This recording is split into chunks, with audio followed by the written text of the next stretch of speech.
Agora que você já sabe que o processo de conservar a forragem na forma de silagem gera perdas, a pergunta é: como reduzir as perdas de matéria seca na minha silagem? Olá, tudo bem? Sou Rafael Amaral. Bem-vindo ao meu canal aqui no YouTube, no Instagram e no Facebook. Queria falar hoje para vocês um pouquinho sobre como reduzir as perdas, né, ao longo do processo de conservação da forragem. E para a gente falar isso, eu queria que vocês entendessem um pouco as diferentes rotas fermentativas que acontecem no processo de conservação.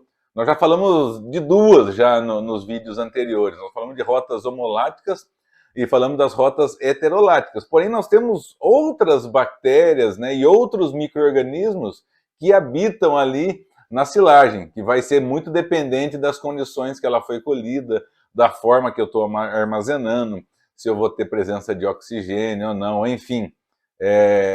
Essas quatro principais rotas metabólicas aqui, elas vão explicar muita coisa para a gente, né? A primeira é a bactéria ácido lática homofermentativa, a gente já falou dela, né? A gente converte glicose e frutose em moléculas de lactato ou de ácido lático, como você achar melhor chamar aí.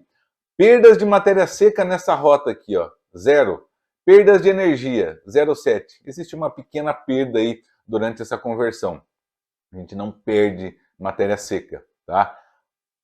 Ponto importante aqui, não é porque a bactéria ácido lática homofermentativa a gente não perde matéria seca, se eu falar assim, então quer dizer que eu posso ensilar uma cana de açúcar e colocar só a bactéria homolática. Não, né? Tá errado, porque aí existem alguns micro-organismos epifíticos, as leveduras epifíticas que habitam na cana de açúcar produzem etanol. A gente precisa combater elas de uma forma diferente, que é produzindo ácido acético. Então, cada cultura também tem uma peculiaridade, então é só para vocês entenderem aqui, tá ok? Bactéria ácido lática heterofermentativa, ela pode produzir lactato, etanol e CO2, gerando perdas elevadas de matéria seca, 24%, tá? Não é o caso do Buchanan, tá? Não é o caso do Yugard, duas bactérias aí que são importantíssimas para a preservação da silagem no pós-abertura. Gera um pouco de perdas de energia, né? E tem fazendo a conversão aqui via frutose, produzindo lactato, acetato, manitol e CO2. Bactéria heterofermentativa produz CO2 e por isso que gera perdas. Note que nessa rota aqui, ó, a gente perde menos matéria seca. Tá? Tem alguns momentos, assim, o Buchanan ele vai gerar gás carbônico? Vai. Né? Mas assim, o que é importante a gente estar ciente? É que o Buchanan a gente usa ele estrategicamente, quando a gente precisa.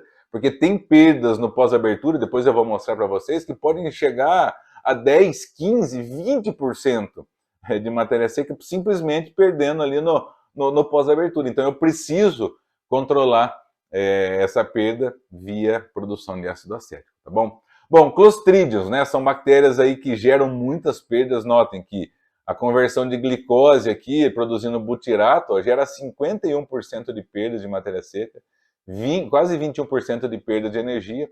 E ele usa o ácido lático também, produzindo ácido butírico, CO2, né, gerando essa mesma quantidade. As leveduras, tá, elas pegam a glicose e produzem etanol e CO2. Então, assim, elas perdem 48,9% das perdas de matéria seca. Então, para vocês entenderem, né, o importante, no caso da cana-de-açúcar, né, tem levedura, produziu etanol, eu preciso combater isso daí, eu tenho que parar esse micro-organismo. Não vai ser produzindo ácido lático, tá?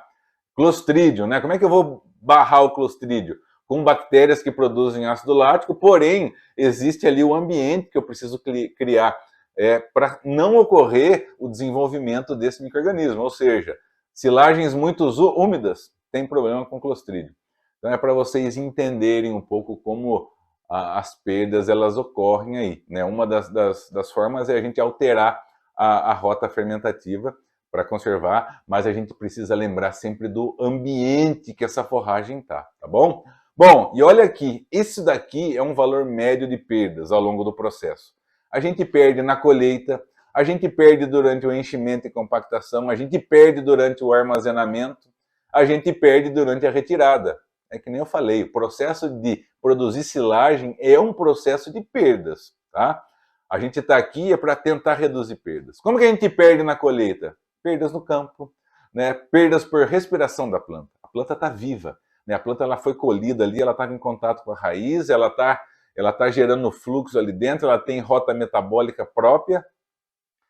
Eu peguei e piquei essa planta. Ela recebe um sinal de que alguma coisa não está legal. E ela tenta se manter viva. E para ela tentar se manter viva, o que ela faz? Ela gasta energia. E por isso que quando ela gasta energia, ela oxida a energia. É o que a gente faz para manter vivo. O que a gente está fazendo? Oxidando os nutrientes que nós consumimos. Né? O que eu tomei no café da manhã, que eu comi no almoço, o que eu comi na janta, a gente oxida isso para gerar energia, tá? Só que isso tem perda de carbono, ok? A planta acontece isso. Durante o enchimento e compactação, a mesma coisa. A planta está respirando. É por isso que eu preciso acabar o mais rápido possível com o oxigênio dali. Porque aí inicia o processo de fermentação. A planta morre, ela para as atividades metabólicas e para de gastar energia. Tá certo? Essa energia nós precisamos preservar, porque isso daí vai virar comida para boi lá na frente, tá? Na fermentação é onde tem mais perdas, ó, 12% de perdas, né? E durante a retirada e fornecimento tem 5% de perdas. Muito bem, o que a gente precisa estar ciente? É que esse valor ele é muito variável. Né? Na sua propriedade pode ter valor de 5, de 10, de 20 ou até de 50, né? Aí que vem acho que o ponto principal do meu vídeo aqui. O que é a minha recomendação? É que você precisa saber como calcular as perdas. Você precisa calcular as suas perdas. Ah, é muito difícil, Rafael. Não é simples, tá? Porém, eu acho que é importante, né? Eu já fiz um vídeo, se você quiser você pode assistir, que eu fiz uma comparação falando assim, que a gente precisa de uma balança. Né? Se eu for abrir um açougue e eu não tiver uma balança, eu quebro. Tá? Nós precisamos ter balança. Né? E só para você entender também é o seguinte, ó, tem muita gente que calcula a perda errada. Daí o pessoal fala assim, ah, Rafael, mas você está falando ali 23, na minha propriedade o meu valor, eu calculo, eu cheguei a 5%. Será que está certo? Né?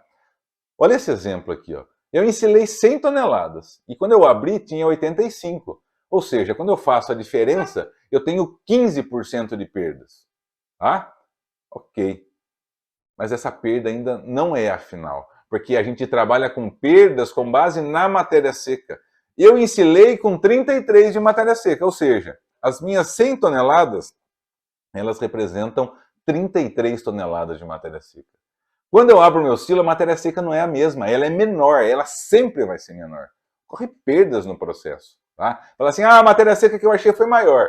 Então, assim, foi erro de talhão, mudou, porque ela nunca vai aumentar, ela sempre vai diminuir. Então, das 85 toneladas que eu utilizei, a 30% de matéria seca corresponde a 25,5 toneladas de matéria seca. Essa diferença, e a hora que eu calculo a proporção aqui, a porcentagem, me dá 22,7 e não 15. Então, assim, será que a perda que você está calculando está certa? Né? E se você está calculando? E mais uma vez, pessoal, olha aqui, ó, balança. Se vocês olharem lá atrás nessa foto aqui, ó, isso aqui é silo, tá? Isso aqui é uma balança, né? 100% do que entra dentro de um silo tem que ser pesado. Né? O vagão que vai fornecer o alimento para os animais, ele consegue pesar. Então a gente precisa ter esse controle. O que entrou de matéria seca dentro do silo? O que saiu de matéria seca do meu silo? E qual é a minha perda? Isso é importante. Porque vamos supor, você coloca lá 1.000 toneladas. Né? 1.000 toneladas, você coloca 300 mil reais debaixo do silo. Tá? Falando que está custando 300 toneladas, 300 reais a tonelada dessa silagem. Daí você perde 20%, só fica com 800 toneladas, mas quanto que custou essas 800 toneladas? Ela custou os mesmos 300 mil reais. Então o custo da tonelada vai ser maior. Só que aonde que você tem que entender a importância? Não é que o custo da tonelada vai estar maior, é claro que isso é importante. Mas você quer dizer que você perdeu 200 toneladas. Né? Quantos animais você alimentaria com 200 toneladas? Então, assim, nós precisamos saber aonde que nós estamos dentro da propriedade. Nós precisamos cuidar mais do nosso S do silo. Né? E outra, a grande variável que vai assim, nos falar qual tecnologia nós vamos começar a implantar. O que nós precisamos mudar é começar a saber qual que é a perda de matéria seca. Porque às vezes fala assim, poxa, de 300 mil eu perdi 20%, ou seja, 60 mil reais eu joguei fora? Oh, será que às vezes não vale a pena melhorar, comprar um trator melhor, ou pagar um pouquinho mais caro numa automotriz ali que vai fazer um serviço melhor, ou mudar a bactéria que vai estar inoculando, ou utilizar uma lona de barreira? Não sei, né? Quem vai falar é o seu silo, o que ele está precisando, né? O que está acontecendo na sua propriedade. Mais uma vez, pessoal, pensa mais no seu silo, visita mais o seu silo, converse mais com os seus funcionários a respeito do seu silo, tá bom? Então esse é o recado desse vídeo de hoje. Um grande abraço e até o próximo vídeo.